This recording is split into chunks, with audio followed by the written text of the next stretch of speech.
Machiavelli, you know the name, right? It just screams dark schemes and ruthless ambition. But what if I told you the man we call Machiavellian wasn't a monster at all, but maybe, just maybe, a patriot? And what if his most brutal, infamous advice wasn't actually meant for princes, but for you? Let's get into it. Look, if you know one thing about him, it's probably this single, brutal idea. It's echoed through centuries of politics, of power plays. You've heard it a million times. The ends justify the means. I mean, on the surface, that sounds like the ultimate get-out-of-jail-free card for doing terrible things, right? But is that really the whole story? Is it possible that for 500 years, we've completely misunderstood one of the most notorious thinkers in all of history? All right, so to really get to the truth, we've got to peel back the layers of the myth first. So let's start with the stereotype we all know, the Machiavellian villain we just love to hate. Think about it. From Shakespeare all the way to shows like House of Cards or Succession, the word Machiavellian is basically shorthand for manipulative villainy. It's that unscrupulous schemer, the character whose only goal is power. And for them, morality, that's just an obstacle to be kicked out of the way. Okay, but that's the stereotype. To really get his ideas, we have to understand his world, the world that made him. So let's meet the real man behind the myth, a patriot trying to survive in a completely broken world. Seriously, to get this guy, you have to get his times.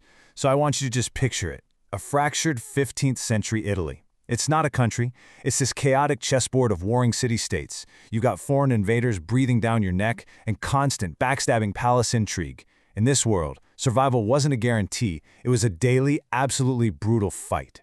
And Machiavelli, he was right in the thick of this chaos. For 14 years, he was a high-ranking, loyal diplomat for the Republic of Florence. He was an insider. But then, it all fell apart.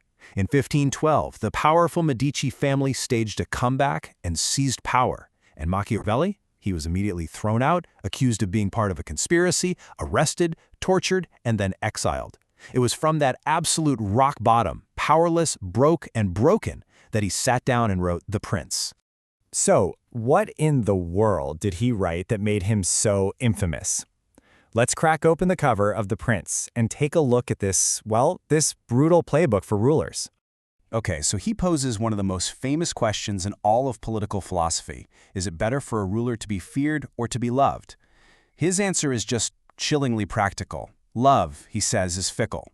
You see, it's based on an obligation, and since men are, in his words, wretched creatures, they'll break that bond of love the second it's to their advantage.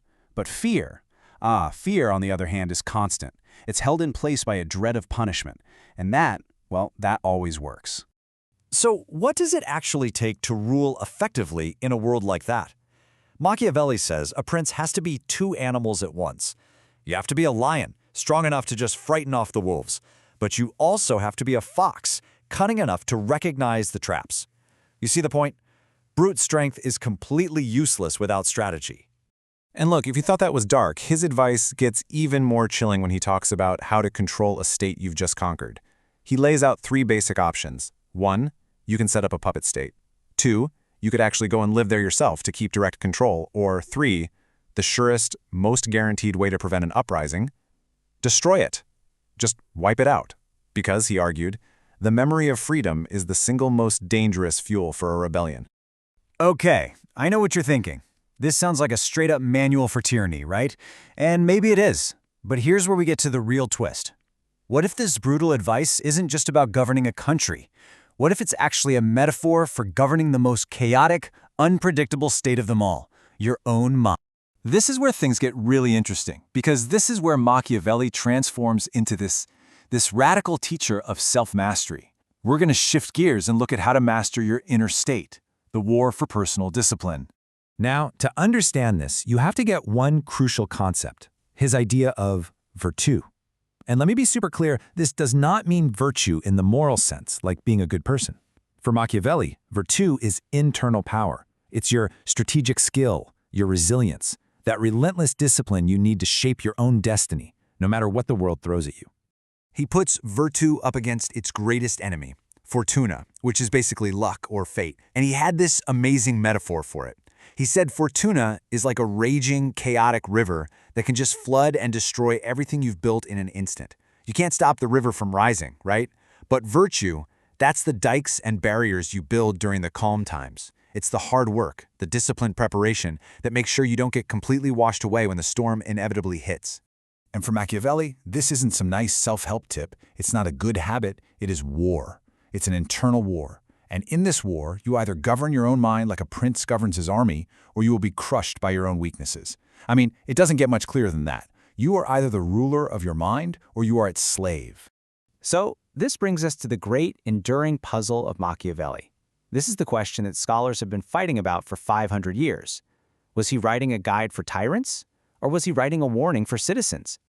So what is the prince, really?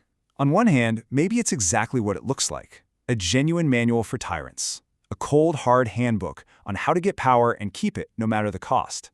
But on the other hand, could it be the ultimate work of satire? A warning written for the average person that exposes the brutal methods of rulers precisely so that free people can see them coming and fight back. Honestly, either way you look at it, his impact was absolutely revolutionary. By just laying bare the cold, hard playbook of power, Machiavelli forced everyone to stop looking at the world as they wished it would be and to finally see it as it really is. He didn't just bend the rules, he shattered our illusions about what power even is. And that leaves us with one last huge question, a question that really gets to the heart of his controversial genius.